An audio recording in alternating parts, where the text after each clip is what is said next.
अशाच पद्धतीने तुम्हाला घरच्या घरीच क्रिस्पी चकली बनवायची असेल तर व्हिडिओ शेवटपर्यंत नक्की पहा।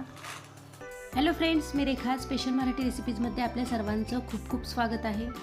आज आपण बनवणार आहोत दिवाळी स्पेशल कुरकुरीत क्रिस्पी अशी भाजणीची चकली। भाजणीची चकली बनवण्यासाठी आपण इथं 4 वाटी रेशनचा तांदूळ घेतलेला आहे, 2 वाटी हरभरा किंवा चण्याची डाळ, 1 वाटी मुगाची डाळ, अर्धी वाटी उडदाची डाळ, प्रत्येकी पाव वाटी साबुदाणा आणि पोहे घेतलेले आहेत, सोबतच 2 चमचे धने आणि 1 चमचा जिरे घेतलेले आहेत। आता हे सर्व साहित्य आपल्याला भाजून घ्यायचं आहे। तर सुरुवातीला आपण एका कढईमध्ये तांदूळ भाजून घेऊ। इथं आपण हा रेशनचा तांदूळ स्वच्छ धुवून आणि उन्हात सुकवून घेतलेला आहे। 4 वाटी म्हणजेच अंदाजे आपण इथं 1 किलोच्या आसपास तांदूळ घेतलेला आहे। लो टू मीडियम फ्लेमवरती तांदूळ इथं आपल्याला 7 ते 8 मिनिटे छान भाजून घ्यायचा आहे।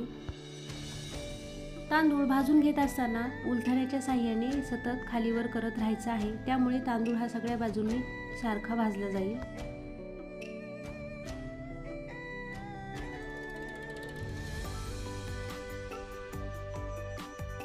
सात ते 8 मिनिटे झाल्यानंतर तांदूळ छान भाजलेला आहे। आता आपण याला एका मोठ्या ताटामध्ये काढून घेऊ।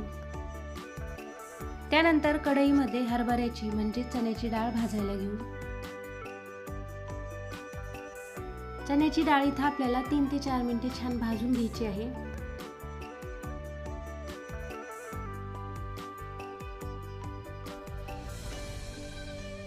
तीन ते 4 मिनिट झालेले आहेत आणि डाळ ही छान भाजली गेलेली आहे। आता आपण डाळीला काढून घेऊ। कढईमध्ये आता आपण भाजण्यासाठी मुगाची डाळ घालू। 1 वाटी म्हणजेच अंदाजे पाव किलोच्या आसपास ही मुगाची डाळ आहे। मुगाची डाळ इथं आपण 2 ते 3 मिनिटभर छान भाजून घेऊ।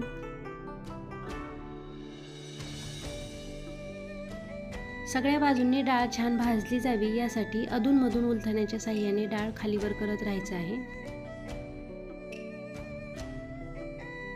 मुगाची डाळ छान भाजून झालेली आहे। आता आपण डाळीला ताटामध्ये काढून घेऊ। त्यानंतर कढईमध्ये उडदाची डाळ घालू। लो फ्लेम वरती 1 ते 1.5 मिनिट उडदाची डाळ छान भाजून घेऊ। कढई चांगलीच गरम असल्यामुळे डाळी लगेचच भाजल्या जातात। उडदाची डाळ छान भाजून झाली की लगेचच आपण ताटामध्ये काढून घेऊ। त्यानंतर आपण कढईमध्ये पोहे घालू।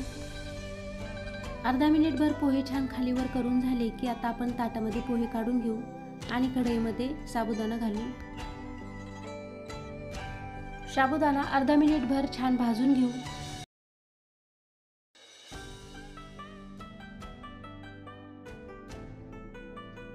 अर्धा मिनिटभर साबुदाणा छान भाजून झालं की आता आपण याला ताटामध्ये काढून घेऊ आणि कढईमध्ये भाजण्यासाठी धने घालू।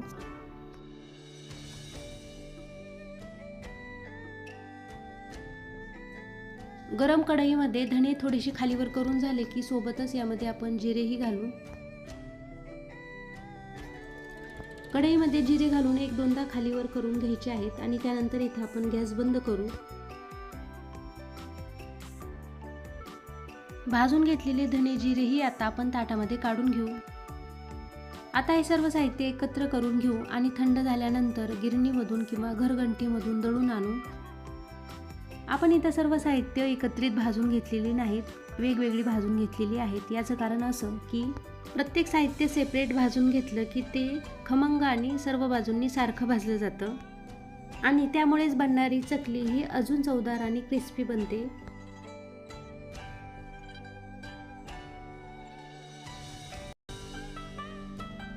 भाजणी दळून आणल्यानंतर आता इथं एका परातीमध्ये आपण सुरुवातीला 3 कप भाजणीचं पीठ घेऊ।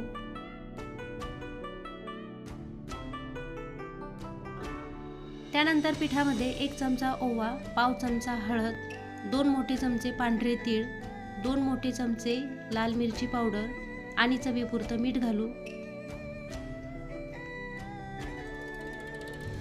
पिठामध्ये सर्व साहित्य व्यवस्थित मिक्स करून घ्यायचे आहेत। पिठामध्ये सर्व मसाले व्यवस्थित मिक्स करून झाले की यामध्ये आपण 3 चमचे कडकडीत गरम करून घेतलेलं मोहन घालू। 3 कप भाजणीच्या पिठासाठी आपल्याला इथं 3 चमचे तेल घ्यायचं आहे। कडकडीत गरम करून घेतलेलं तेल पिठामध्ये घालून पीठ व्यवस्थित मिक्स करून घेऊ। त्यानंतर लागेल तसं कोमट पाणी घालून आपल्याला पिठाचा घट्टसर असा गोळा मळून घ्यायचा आहे। इथं जर आपण पीठ घट्टसर मळून घेतलं तरच आपल्या चकल्या या काटेरी चकल्या बनणार आहेत। आणि इथं आपला घट्टसर असा पिठाचा गोळा मळून तयार आहे।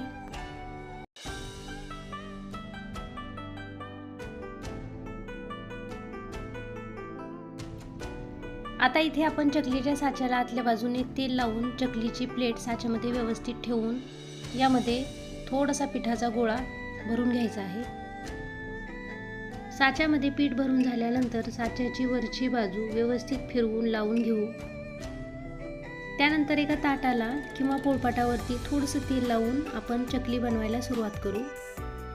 व्हिडिओ दाखवल्याप्रमाणे साच्यासोबतच आपल्याला साच्याचा हँडल ही गोलाकार फिरवत चकली पाडून घ्यायची आहे। चकली बनवून झाल्यानंतर चकलीचं शेवटचं टोक व्यवस्थित चिटकून घ्यायचं आहे, नाहीतर तेलात चकली सोडल्यानंतर चकली सुटू शकते। इथं आपण चकली ही मोठ्या किंवा छोट्या साईजचीही बनवू शकतो।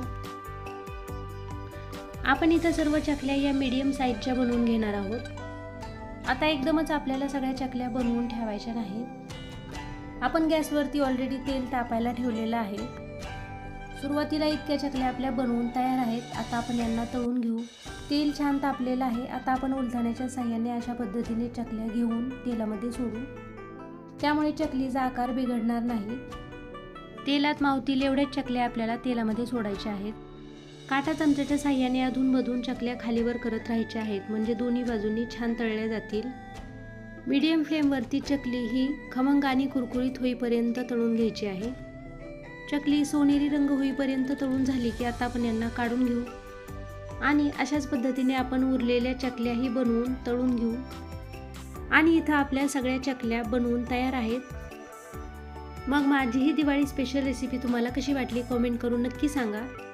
आणि व्हिडिओ आवडला असेल तर व्हिडिओला लाईक, चॅनलला सबस्क्राईब आणि शेअर करायला विसरू नका। आणि हो, बाजूलाच असलेल्या बेल आयकॉनही नक्की दाबा, जेणेकरून माझ्या प्रत्येक व्हिडिओचं नोटिफिकेशन तुम्हाला सगळ्यात आधी मिळेल।